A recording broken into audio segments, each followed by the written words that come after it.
বাংলাদেশে তুর্কির ঝড় এই শব্দগুলো শুধু শিরোনাম নয়, বরং দেশের প্রতিরক্ষা খাতে এক নতুন অধ্যায়ের সূচনা। সাম্প্রতিক সময়ে তুরস্ক এবং বাংলাদেশের মধ্যে প্রতিরক্ষা সহযোগিতা নিয়ে যে আলোচনা জোরালো হয়েছে তা কেবল আঞ্চলিক রাজনীতিতেই নয়, আন্তর্জাতিক মহলেও বড় ধরনের আলোচনা জন্ম দিয়েছে।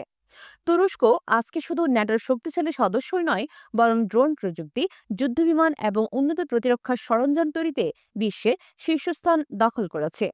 বিশেষ করে তাদের তৈরি বিখ্যাত বাইরাক্টার ড্রোন লিবিয়া থেকে শুরু করে ইউক্রেন যুদ্ধ পর্যন্ত বহু ফ্রন্টে কার্যকারিতা প্রমাণ করেছে।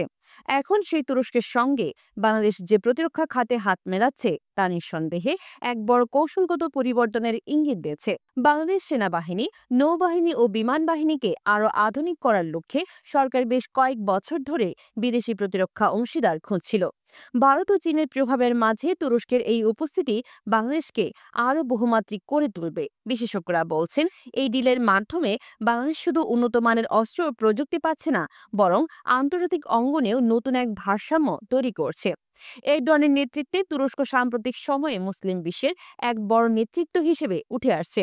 গাজা সংকট থেকে শুরু করে আন্তর্জাতিক কূটনীতিতে তাদের দৃঢ় অবস্থান বাংলাদেশকেও অনুপ্রাণিত করেছে। তাই বলা যায়, প্রতিরক্ষা খাতে এই সহযোগিতা কেবল প্রযুক্তি বা অস্ত্র কেনাবেচা নয়, বরং দুই দেশের রাজনৈতিক ও কৌশলগত সম্পর্ককেও আরও গভীর করছে।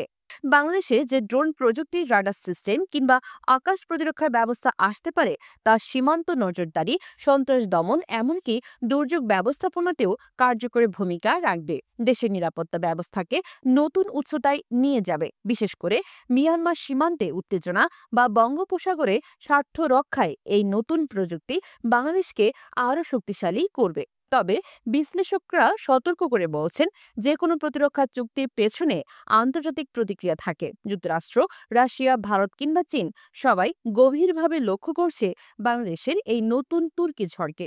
কারণ দক্ষিণ এশিয়া এখন এক বড় ভূরাজনৈতিক প্রতিযোগিতার ক্ষেত্র।